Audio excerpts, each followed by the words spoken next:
to sound completely contradictory. It probably goes against everything you have been taught about success and money since you were a child.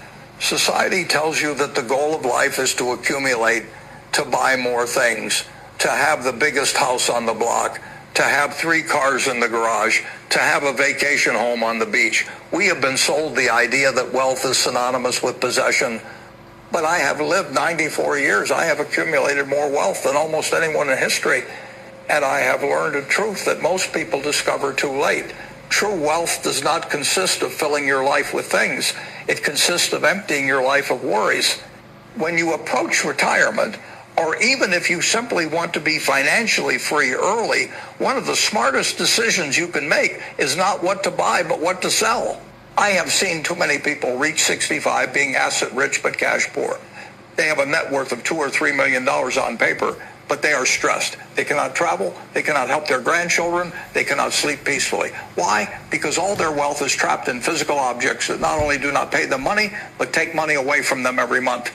They are prisoners of their own possessions.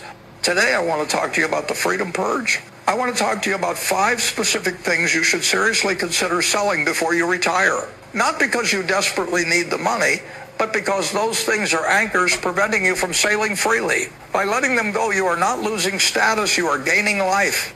Let's start with the hardest one, the one that will touch an emotional nerve.